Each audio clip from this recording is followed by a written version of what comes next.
Now, also on that same subject, man, Bloodhound Lil Jeff had a homeboy by the name of Lil Scoom. Right.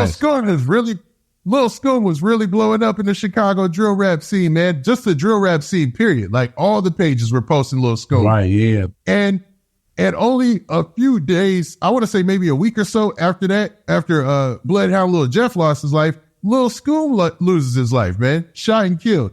And it set off this whole saga in Chicago with a young lady by the name of I want to say, man. But first off, with Lil Scoom, there was a situation where Lil Scoom was going to get his hair done, his hair twisted or something done with his hair, right?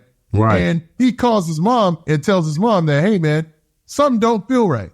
So his gut intuition had already told him something don't feel right. He stays anyway, and he gets backdoored after leaving from trying to get his hair done or whatnot, right?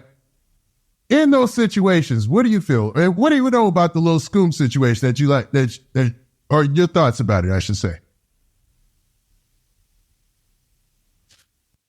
The back door gonna always be open in Chicago. Always be open in Chicago.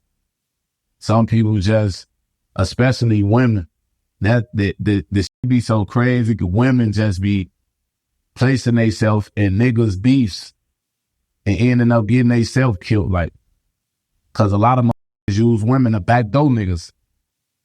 And these women is placing themselves in situations that could get them killed because they ain't thinking. They just thinking like, okay, I'm finna do this for this nigga who out the bound. Whole time, you backdoor. If this nigga if he don't die when he get backdoor, you gonna be the first person to die. So now you a female that's dead, and if you got kids, now your kids ain't got no mama because you placing yourself in some nigga shit that ain't got nothing to do with you. If you a female, just be a fucking female, bro. But the back door in Chicago gonna always be open. Always be open. People gonna keep backdooring people. It always happen. The back door is like, it don't even gotta be no, like, a already was on you back door. It could be your car ran past or some shit. A female that just seen you somewhere and she like, oh yeah, y'all know who out the bam over here. You know what I'm saying? It could be that easy to get back door. That's how easy it is. That's why people ride with tents every day. We ride behind tents and shit so you can't see who in this motherfucker. You know what I'm saying? People wearing a mask, but you really can't see my face. So you gotta, you know what I'm saying, keep glancing to try to figure out who I really am. The back door be open in that motherfucker. Like, that's why people move how they move.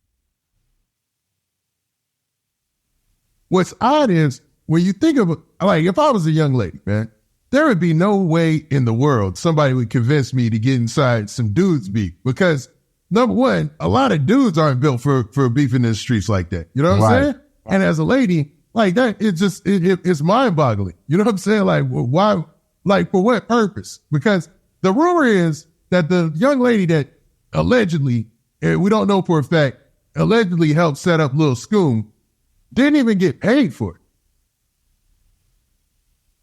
So what's the purpose?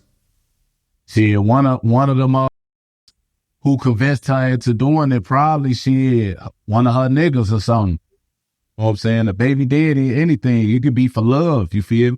Some of these women be so f***ed up in the head and so in love that they'll do what a nigga tell them to do. Feel me? I tell you like, yeah, I know you be f***ing with dude. I need him. You know what I'm saying? Type shit. And it just be goofy shit because you a woman. Like, if that's what you got to do to keep that nigga love, that nigga. Exactly. Exactly. Because that ain't nobody going to put you in that position. They really care for you, right? Hell no, they ain't going to put you in that position. He going to keep you away from that shit. You know what I'm saying? You ain't going to place your woman in the line of fire, like, knowing that the first person they going to come looking for is her. So if a nigga actually do that and get a woman to set him up, he really don't care about that woman. He don't give a f*** because he throwing her out there to the wolves. He don't care about her. Nah, facts. Nah, I agree. I think you're right. I couldn't imagine, you know what I'm saying?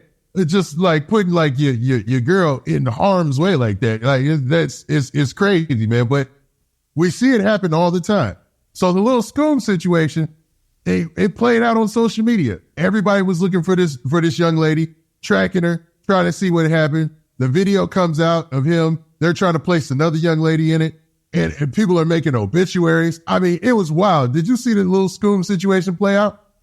No, I ain't see it, but that's how the internet worked, though. Like, the internet can solve a case damn self. You got all the fans out here, they gonna put that shit together and solve that shit they sell it.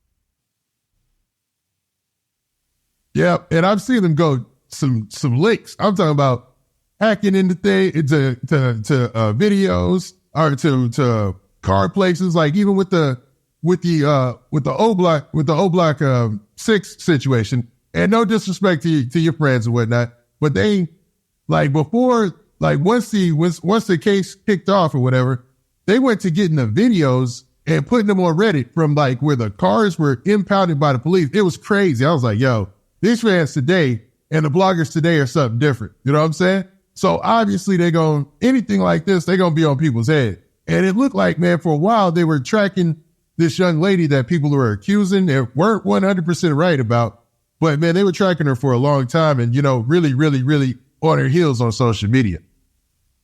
That's what I'm saying. These fans doing this. The internet doing this type shit. The internet is crazy. It's crazy. It's brutal. It's f***ed up. Yeah. Yeah. It's a wild situation, man. So in a situation like that, you've been in this situation before where you've lost multiple homeboys in a short period of time. So Bloodhound Gang, Drill City, they lose 2 of their prominent rappers that quickly, like just back to back like that. How do you proceed after something like that? If I'm talking from a street sense, like if I was still active in the streets, shit, I'm sliding every day type shit. We gotta go slide every day. That's how mindset's finna be. Saying at the same time, it's kind of hard because that's your homie. If this your homie, you on the streets, y'all grew up together or whatnot, it's going to be hard for you to let anything slide. I know a lot of people be saying like, you know what I'm saying? He in a better place, all this, all that. But at the same time, that still ain't going to stop nothing because them young niggas out there still going to want their lick back. They going to have to get it back. You know what I'm saying? Or to the world, they going to be straight because it's like I said, this internet shit. They going to throw shit on the internet. They still ain't got their lick back for their homie. You know what I'm saying? People let the internet geek their head up to go do shit that they ain't even supposed to be doing. A lot of I can guarantee you it's a lot of in jail right now because of some shit that was going on the internet.